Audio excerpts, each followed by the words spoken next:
Hi, my name is Nasser and I'm now a third year medical student studying at King's College London. I usually make videos all about medical school, studying, productivity and things like that, but every now and again I like to show you guys what it is that I cook and how it is that I cook. This is a little bit strange to say out loud, but this will be my 7th year at university, and for all the years that I have been at university, I've cooked almost all of my meals myself. And that's because I believe that meal prepping or cooking your own meals should be fast, it should be easy, healthy, and also the time that you spend in the kitchen should be able to feed you for many days going forward. And that's why I cook in bulk. It's one of the main themes of my cooking and it's something that I always do. So what we're going to be cooking today is salmon with a side of quinoa and vegetables. I'm going to show you guys the secret sauce that I use on my salmon, a couple extra garnishings and things like that. And then I'm also going to make a salad on the side to make sure that we get in as many vegetables as possible. Now, one of the most important principles for me when it comes to cooking is efficiency.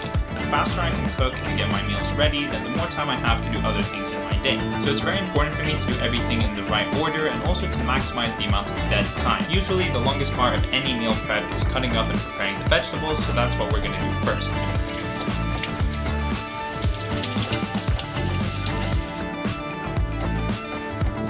Now usually the vegetables have a little bit of prep to do. You need to cut them into smaller pieces or cut off the stalks and things like that. But the ones that I bought today are already ready, so I can skip that step. Now for broccoli and asparagus specifically, you want to cook them slowly over time because they tend to be quite a hard vegetable, and so it's better to cook them slowly rather than fry them really quickly. Usually I use olive oil to cook just about everything in the house, but recently I've discovered that if I cook the asparagus or broccoli with butter, it actually tastes so much better.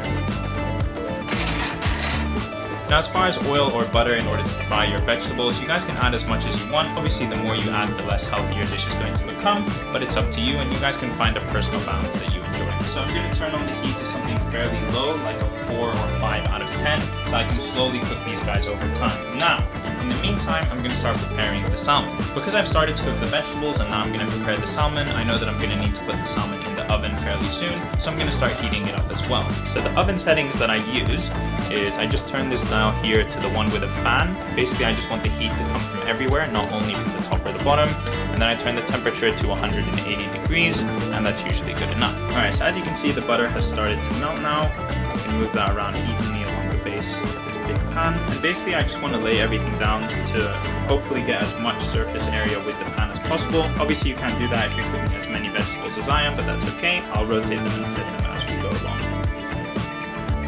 Now because not all the vegetables are touching the bottom of the pan, I'm going to add a little more butter over the top that I'm eventually going to mix in once it heats up, and that way I can hopefully evenly get everything to cook. Alright, now let me show you guys how it is that I cook the salmon. So like I said before, the salmon is going to get cooked in the oven, and the way that we do that is we build these little boats out of aluminium foil to put the salmon in, and then we can drizzle on all the sauce that we want. Try to make the boats big enough to fit 2 pieces of salmon at a time. Now Alexia is actually the one who taught me how to do this. Don't ask me what the method is. She makes them much better than me, but I'm just going to do my very best.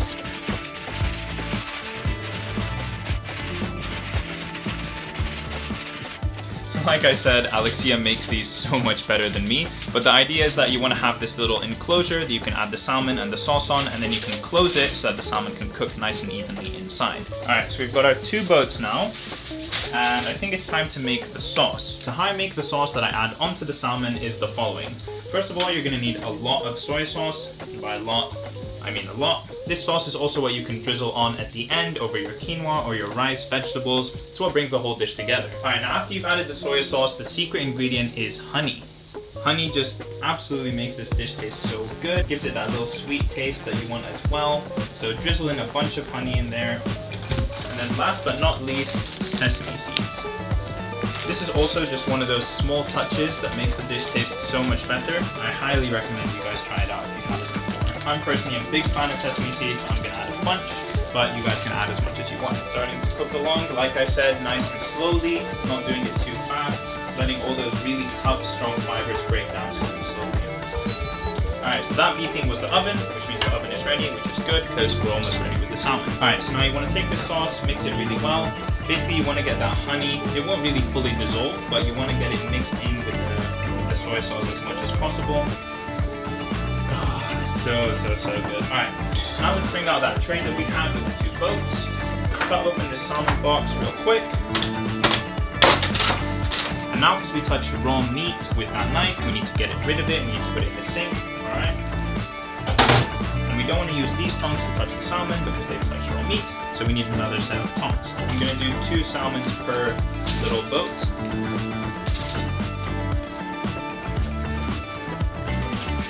It's important to keep moving the asparagus and the broccoli around just to make sure that it doesn't like get burned or stuck to the bottom of the pan.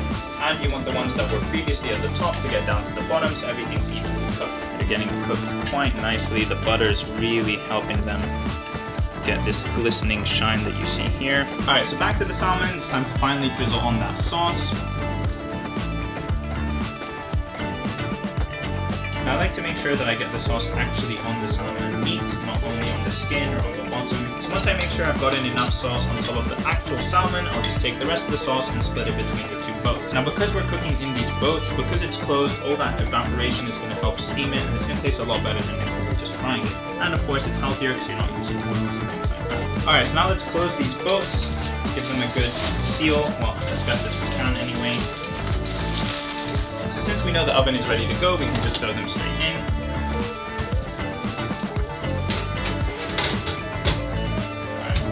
It really depends how much you need to cook it, how long it's going to cook for. I tend to do something between 12 and 20 minutes, so I'll start at like 16 minutes and then check on them, and then I'll check one of them, see if it's cooked all the way through to how I like it, and then if it still needs some more, I can just throw it back in. So I'm going to set a quick timer for 16 minutes. And while the salmon's cooking away in the oven, I want to give a quick shout out to the sponsor of today's video, Skillshare. Make 2020 the year where you explore new skills, deepen your passions, and increase your creativity using Skillshare's online classes. Skillshare is an online learning community with thousands of classes covering pretty much any topics. You can learn anything that you want. They've got short classes which fit around your busy routine, which is really important for me because, as you know, I try and do a lot of things in a single day. They offer classes designed for real life, so you can learn about cooking, like we were today, or how to take amazing Instagram photos, how to increase your creativity, and just anything that you can think of. A class that I'm currently taking is called Social Media for the Creative Entrepreneur, and it's teaching me how to increase engagement across my social platforms and figure out this sort of YouTube creator, social media influencer position that I found myself in. If you're interested in Skillshare and want to explore your creativity, you can click the links in the description down below and get 2 months of the premium membership for free. Alright, now back to the cooking. Now in the meantime, if you're cooking rice or quinoa like I am today, that's going to take about 20 minutes, so we should get started on that. Now quinoa or rice is probably the easiest thing in the world to make.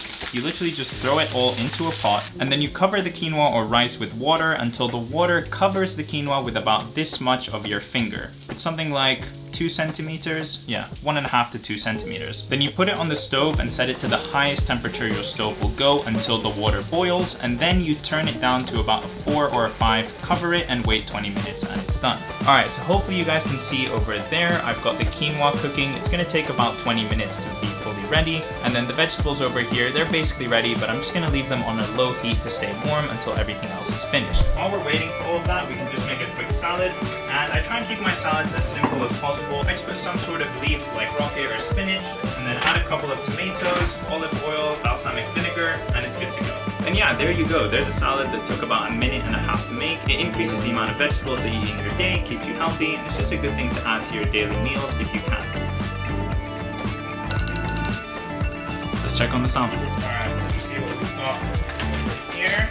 I'm gonna open the bigger one, the fatter one, if that's cooked, and the smaller one is cooked too. Alright, perfect. Alright, so I guess I could start with the vegetables. They're all pretty much done now. Side. Now that the quinoa's done, we can just place that on as well. And then last but not least, I'm gonna bring on the salmon. Haven't managed to get it in one big piece, but that's alright.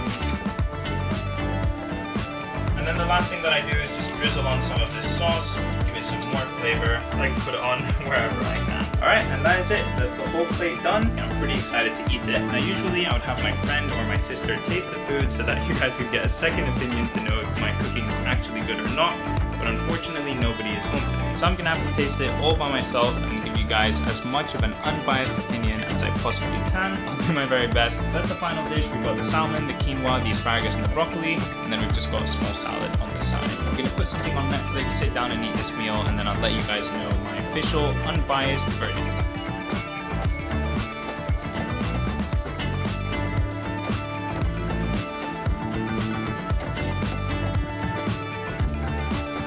Alright guys, let me tell you, Let me tell you for real. Alright, the salmon, the soy sauce, the honey, the sesame seeds, honestly, very, very, very good. This is one of my favorite dishes that I make. Then the broccoli and the asparagus, I wish I cooked it at a slightly higher temperature, so going back I would probably cook it at about a 6, just so it gets a little bit more tender, but being cooked in the butter made it taste really, really good as well. Of course, you can use olive oil if that's what you prefer. And then the quinoa, pretty standard. I like to use tricolor quinoa because I think it adds a little bit more flavor and texture to the dish, but you can use rice or any other quinoa that you want. Then when I drizzled the sauce on top of everything, I think that's what tied it all together. Personally, I really like the dish. I wish I had one of you guys try it, honestly, just so that you guys could give an unbiased rating. My recommendation is that you try out this dish, try it with the sauce on the salmon, and I think you'll really, really like it. Anyways, I think that is it for me for this video. I hope you guys have enjoyed another episode of Cooking with Karma Medic. If you did, please do leave a like on this video and subscribe to my channel to see more content from me in the future. I hope you've enjoyed, hope you're having a wonderful day, and I will see you in the next one. Peace!